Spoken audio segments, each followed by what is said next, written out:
Bonsoir. Échange participatif depuis ce matin à Cotonou entre les acteurs intéressés par la question des objectifs de développement durable. Ils sont réunis au sein du Forum national sur le financement de l'agenda 2030 des ODD et veulent à l'occasion réfléchir aux moyens de réduction de la pauvreté au niveau des communes. On en parle dans cette édition. Le Centre national de sécurité routière CNSR au chevet de Djougou pour l'aider à réduire sensiblement les cas d'accidents sur son territoire. Une réponse à l'appel à l'aide lancé par la commune à la recherche de solutions à un mal qui décime ses populations. Nous essayerons de comprendre les thèmes qui engagent les deux structures désormais dans un partenariat. D'une commune à une autre, Grand Popo pour nous accueillir au sujet d'une formation. Des formateurs sur le manuel de formation du plan comptable, des manuels des mutuelles sociales et les règles prudentielles relatives à la gestion et au fonctionnement des mutuelles sociales. Les acteurs échangent à propos depuis lundi sous la houlette du WSCM en collaboration avec le réseau zonal multi-acteurs de protection sociale. Bienvenue aux nouvelles du soir sur Canal 3 Bénin. Comment financer l'agenda 2030 des ODD et participer par là même à la réduction de la pauvreté au niveau des communes? C'est le défi qui attend les organisations impliquées dans l'atteinte des objectifs de développement durable, dont le délai est fixé, vous le savez, dans 10 ans. Un forum national s'est ouvert à ce sujet à Cotonou pour 2 jours et est placé sous la houlette du ministère du Plan et du Développement. Voici le reportage de Loric Gaba pour Le Point. Les communes au cœur des objectifs de développement durable. Le présent forum, qui s'inscrit dans la poursuite des politiques d'amélioration des conditions de vie des populations en adéquation avec les ODD, est le lieu d'analyser les paramètres de financement pour accélérer la réalisation des programmes de développement durable à la base. Il me plaît de relever que le Bénin est l'un des tout premiers pays à avoir réalisé l'étude relative à l'évaluation du cadre national de financement du développement qui a permis de renseigner sur les sources de financement les plus prometteuses à partir d'une approche analytique, holistique, bien définie. Pour la mise en œuvre de l'agenda 2030, les gouvernements locaux sont appelés à être des véritables vecteurs de changement. Ils ont un rôle catalytique en impliquant les acteurs locaux et en améliorant l'action locale dans les stratégies pour atteindre les ODD.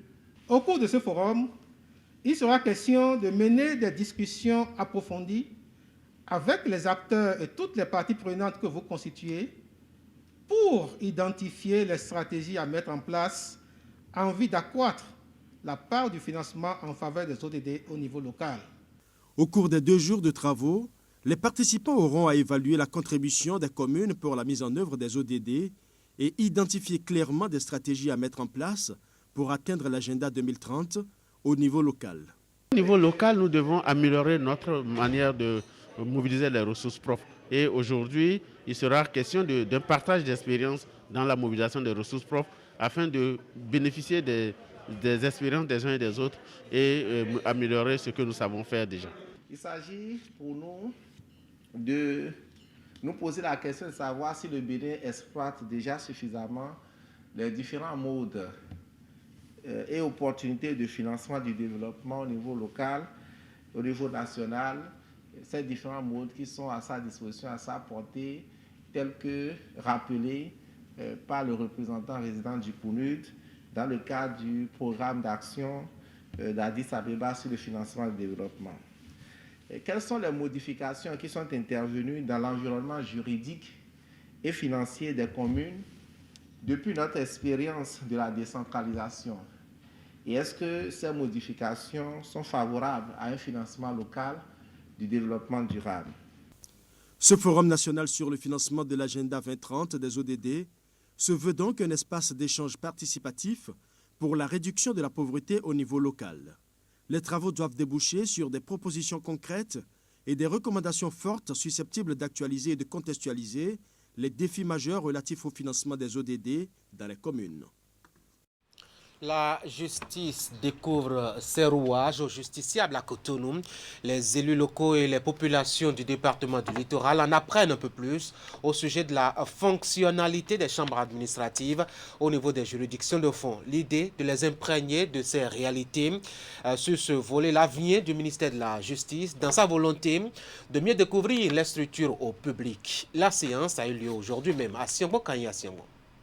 Le ministère de la Justice et de la Législation renforce les élus locaux et les populations sur la fonctionnalité des chambres administratives de fond. Une séance qui s'explique par le fait que, depuis l'installation progressive de ces chambres en 2016, les populations non informées continuent de s'adresser à la Cour suprême ou d'autres structures. Et cette sensibilisation vient pour outiller élus locaux et populations sur l'attitude à tenir désormais. Depuis 2016, ces chambres ont été fonctionnelles ou sont rendues fonctionnelles dans les juridictions du fond. Mais il est nécessaire que la population et vous-même, élus locaux, dont les actes peuvent éventuellement être attaqués, soient informés de ce fait, de cette nouvelle réalité sur le terrain. La justice administrative était mal cernée aussi bien par les actes judiciaires que par le public. Alors, pour faciliter aux citoyens l'accès à la justice administrative dans les tribunaux de première instance et les cours d'appel, la présente séance est organisée. Elle va permettre des partages de connaissances. La séance qui réunit ce jour acteurs judiciaires, élus locaux et acteurs de la société civile constitue un creuset d'échange pour s'informer sur l'existence et le fonctionnement des chambres administratives au niveau de nos cours et tribunaux. Je reste convaincu que les thématiques qui seront abordées ainsi que la documentation qui sera mise à votre disposition vous permettront de servir de relais auprès de nos populations afin que l'information soit également portée à leur niveau pour contribuer à un meilleur accès à la justice administrative. Désormais, élus locaux et populations savent à qui s'adresser pour la prise en charge de leurs requêtes. Ce jeudi, la séance se tiendra dans le département de l'Ouémé, puis le lendemain dans celui du Plateau. Djougou a appelé à l'aide le Centre national de sécurité routière, un phénomène au-delà des cas d'accident liés à contraint. Il s'agit de l'érection de barrières de fortune et vous allez le voir dans ce reportage constitué de troncs d'arbres de taille grossière, moyen archaïque pour obliger à une vitesse raisonnable pour éviter les cas d'accident. Le CNSR ainsi sollicité devrait travailler à une meilleure solution qui intègre par ailleurs la sensibilisation et l'éducation aux principes et règles liés au code routier. Tout cela a été enfermé dans un partenariat dont les clauses ont été conclues et signées entre le maire de la commune et le directeur général du CNSR. Voici le reportage. Signature des documents administratifs et échange de paraphes entre le maire de Djougou et le directeur général du Centre national de sécurité routière CNSR. Ce sont là deux temps forts de cette cérémonie qui viennent sceller l'accord de partenariat entre la commune de Djougou et le CNSR. Né de la volonté du maire Abdoul Malik Sebou Gomina, cette initiative vise à solliciter l'accompagnement et surtout la technicité du dit centre dans la mise en œuvre des politiques de promotion de la sécurité routière au plan communal. Avec cette coopération, l'érection des barricades comme mesure préventive de sécurité adoptée dans certains quartiers de la ville sera un vieux souvenir. Nous ne pouvons pas demander aux populations d'enlever ces barrages si on ne leur propose rien en retour. Ça veut dire que nous-mêmes, nous sommes complices des accidents mortels qui leur arrivent dans les différents quartiers. Que plutôt que de leur dire d'enlever ces barrages, il faut que nous travaillions à trouver la solution. Voilà pourquoi nous nous sommes adressés au Centre national de sécurité routière pour dire cette question nous dépasse. Il faudrait que vous, qui êtes les spécialistes, qui avez l'expertise, vous venez nous aider à trouver une solution. Et grande a été notre joie de rencontrer une adhésion entière et totale au niveau du Centre national de sécurité routière. Dans le département de la Donga, Les statistiques des accidents routiers sont alarmantes avec un indice de gravité de 74%. En termes de nombre d'accidents constatés de la période de 2014 à 2018, 2019 étant provisoire, la Donga a enregistré 24% des accidents. La ville de Djougou est une ville carrefour. Le Centre national de sécurité routière a décidé de nouer cette coopération et non seulement pour renforcer la capacité des cadres des communes, mais aussi pour solliciter de la commune de Goudou l'assistance, l'accompagnement dans les thématiques de sensibilisation, dans les thématiques de communication, devant aider à réguler et à réduire les accidents de la circulation. À travers cet accord, Djougou adopte ainsi une politique de prévention efficace des accidents de la route. C'est aussi cette indulgence que nous demandons au niveau de la situation du marché. Parce que vous savez, l'État central est en train de nous doter d'un équipement moderne. Et la construction de cet équipement moderne a nécessité le déplacement de nos parents du marché principal. Ce qui fait qu'actuellement, beaucoup parmi eux sont en train de squatter les marchés secondaires. Donc, est-ce qu'il fallait les empêcher d'avoir leur gagne-pain ou alors demander à la police de nous aider, vaille que vaille, à ce que nous essayons de voir s'il ne faut pas supprimer ces voies le temps de la construction ou bien quelle alternative trouver? Les mots me manquent, franchement, pour vous remercier. Mon mot, c'est de voir vraiment cet accord vivre longtemps et que, à partir de cet accord, les comportements de nos administrés changent. Au nombre des facteurs qui concourent à l'insécurité routière dans la ville de Djougou, on peut citer l'excès de vitesse, les comportements déviants en circulation, la défaillance des systèmes de freinage des moyens roulants, le stationnement anarchique des camions, bref, l'incivisme des usagers de la route. Actualité toujours dans les communes. Et nous allons maintenant à Lokossa, où le maire s'est plié lundi au devoir de compte rendu public. Gervais Rumpekwenou a planché sur le thème infrastructure marchande de 2019 à 2020. On retient entre autres qu'il a été réalisé sur la période concernée 75 boutiques dans diverses localités. Pourtant, les besoins sont toujours là. Voici les autres détails dans ce reportage signé Geoffroy Messan et Florent Dou. La démarche est une première pour la tête de pont de l'exécutif communal de Lokossa, 4e mandature de l'ère de la décentralisation au Bénin. Il s'agit de la réédition de comptes. Le maire Gervais Rumpekwenou est en effet ici sur le grill face à des représentants de toutes les forces vives de la commune. Le sujet objet d'exposé par le maire à ses administrés porte sur les infrastructures marchandes de 2019 à 2020. Les infrastructures marchandes parce que quand nous entrons dans le grand marché de Lokossa, c'est très visible. Et les infrastructures marchandes ont été réalisées dans 3 arrondissements des 5 que contient la commune de Lokossa. Donc cela impacte plus la population que d'autres qui ont été déjà appréciés dans les rééditions passées. Soutenu par ses 2 adjoints, le maire de Lokossa, après son introduction, a présenté à l'assistance les travaux réalisés par la mairie de Lokossa durant les périodes concernées, ainsi que les perspectives.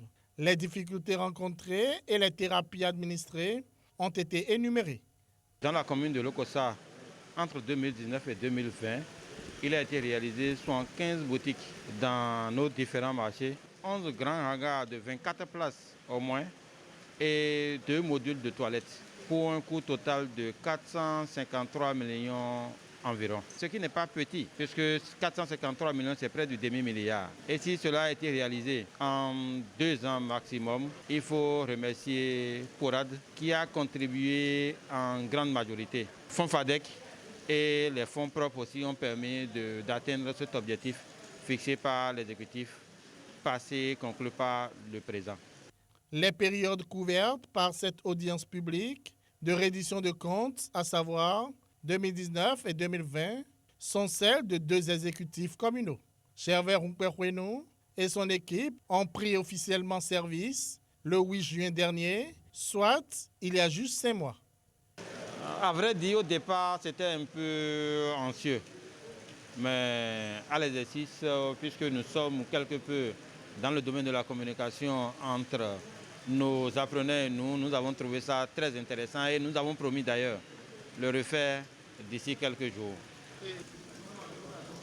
C'est une bonne appréciation parce que c'est un exercice et que l'équipe qui est là vient de faire, disons, son baptême de feu, on dirait. Et c'est un exercice réussi.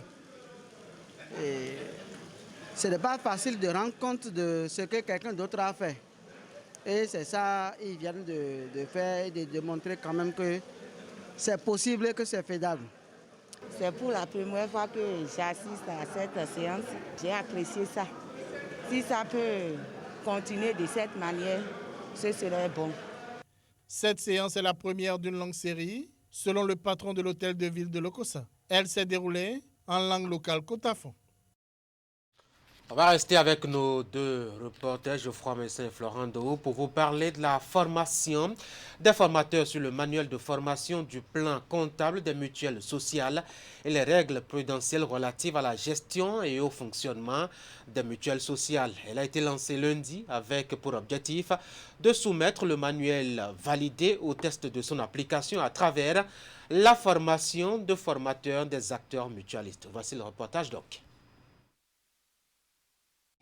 C'est à environ 80 km de Cotonou, à Grand Popo, dans le département du Mono, au sud-ouest du Bénin, plus précisément à l'hôtel Bel Azur, que se tient cette rencontre. Elle réunit des acteurs de mutuelles sociales et de quelques autres pays de la sous-région. La rencontre, dont les travaux s'ouvrent ici, est un atelier de formation de formateurs sur le plan comptable des mutuelles sociales, PCMS, et les règles prudentielles relatives à la gestion et au fonctionnement des mutuelles sociales.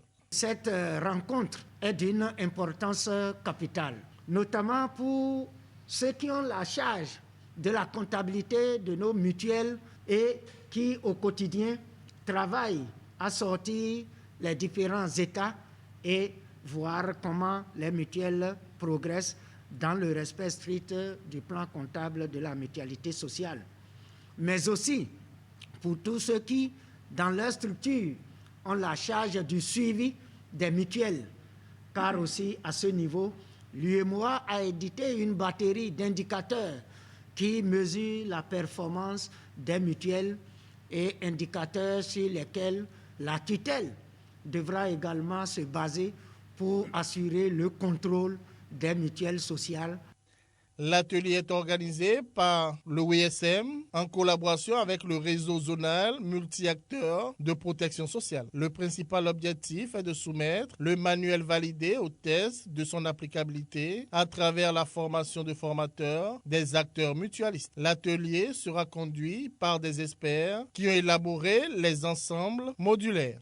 Ces formateurs que vous avez vus dans la salle sont essentiellement des Béninois et qui interviennent déjà aux côtés des organisations mutualistes sur le terrain et qui régulièrement organisent des activités de renforcement de capacité et de formation au niveau de ces organisations-là. Donc nous avons souhaité renforcer leurs capacités pour leur permettre de distiller un peu le contenu du règlement 03 régissant le plan comptable des mutuelles sociales, mais aussi les règles prudentielles régissant les mutuelles sociales en Afrique de l'Ouest et particulièrement dans la zone UEMOA. Alors, à l'issue de cette formation, chaque acteur devra travailler à mettre en application le plan comptable au sein de sa structure. C'est quoi exactement? C'est de pouvoir mettre en place tous les outils en partant de journal de banque, journal de caisse, d'élaborer, de faire tous les travaux d'inventaire jusqu'à l'élaboration des états financiers, notamment un compte de résultats et un bilan qui vont présenter chaque année pour essayer de montrer un peu à quel niveau se situe la mutuelle. Voilà. Les travaux se dérouleront selon les différentes méthodologies contenues dans les différents modules. Tous les participants pourront apprécier la pertinence de la démarche proposée dans les modules conformément aux réalités de leur terrain d'intervention. Comme résultat attendu, les différents compartiments des deux ensembles modulaires sont affinés Les participants ont maîtrisé le manuel et sont outillés pour conduire aisément une activité de formation des acteurs mutualistes.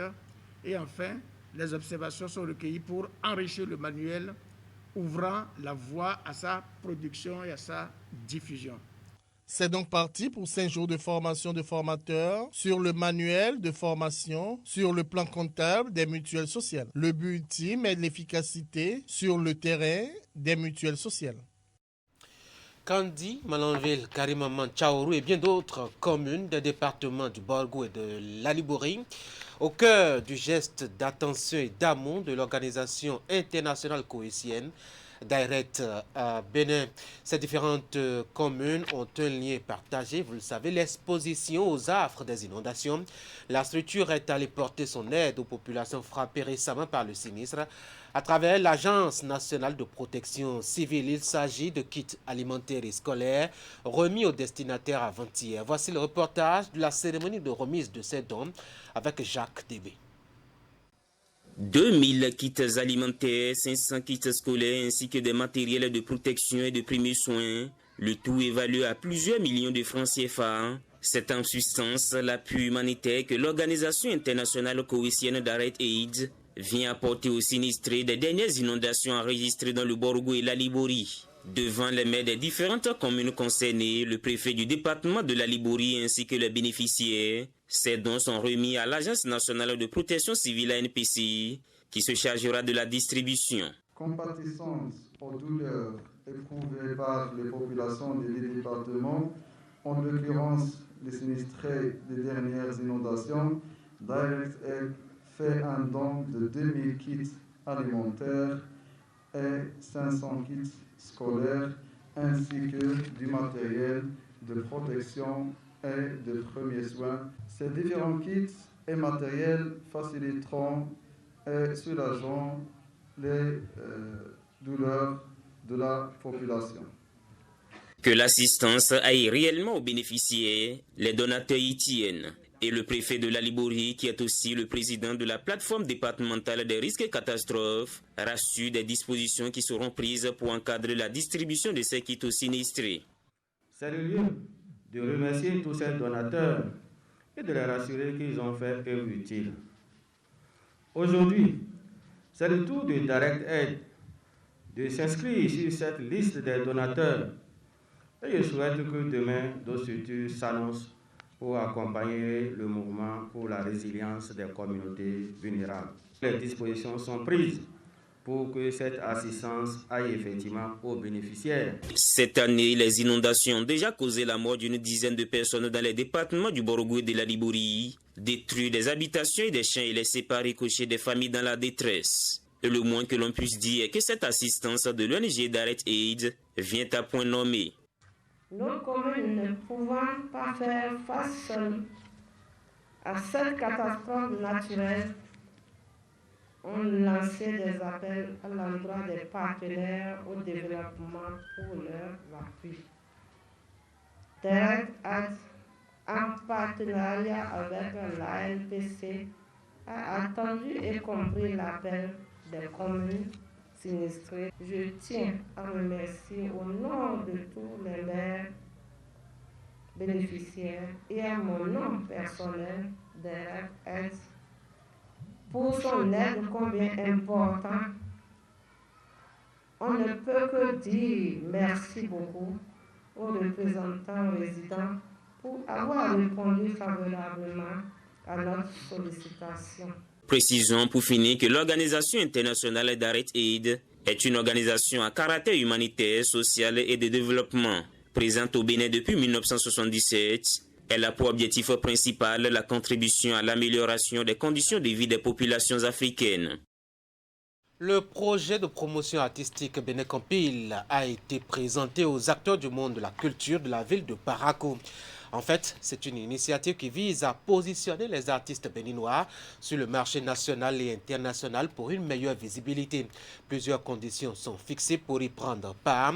Jacques Débé nous en dit davantage, lui qui a suivi la séance d'information de Parakou après l'étape de Nati Tengu et de Djougou. On suit.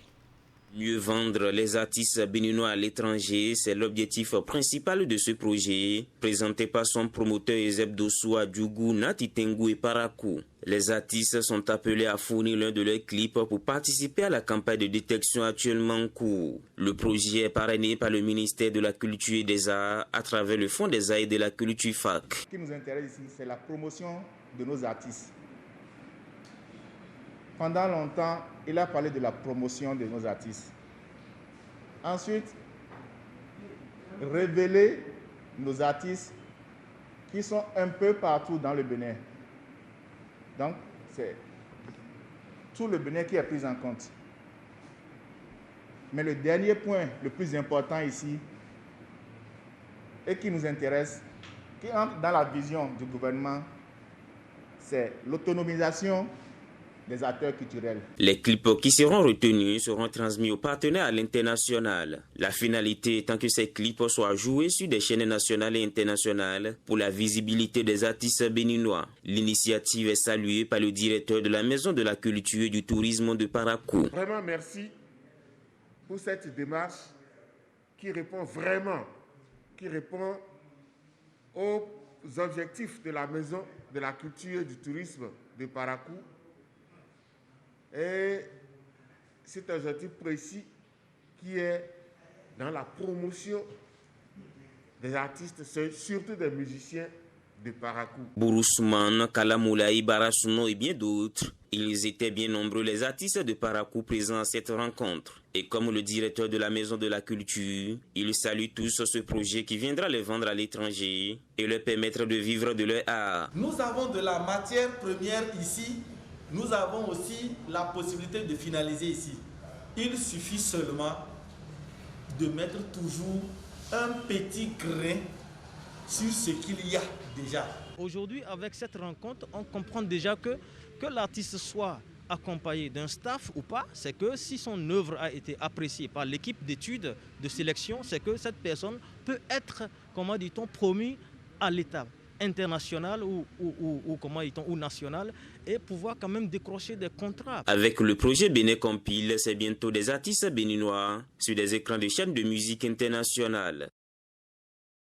Mesdames et messieurs, ce sera tout pour cette session de l'information qui récapitule l'actualité de la journée sur Canal 3 à Bénin. Vous l'auriez remarqué, nous avons parcouru tout le Bénin à vous parler de culture à Parakou avec cette séance d'information et de sensibilisation au sujet du projet Bénin Compile de sécurité routière à Djougou avec l'accord de partenariat entre la mairie et le Centre national de sécurité routière et de compte rendu d'exercice du pouvoir local avec le maire de Lokossa qui a fait le point de ses actions dans les domaines des infrastructures marchandes sur la période de 2019 à 2020. À Cotonou, il y a 2 séances d'échange et d'information, l'une à l'adresse des élus locaux et populations du littoral pour leur découvrir les chambres administratives au niveau des juridictions de la maison justice et l'autre réunissant les acteurs qui travaillent à la tête des objectifs pour le développement durable.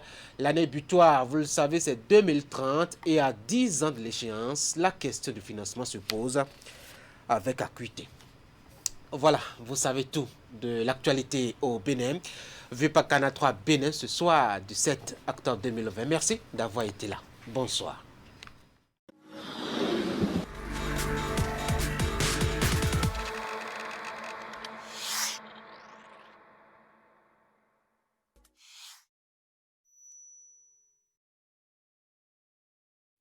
Merci.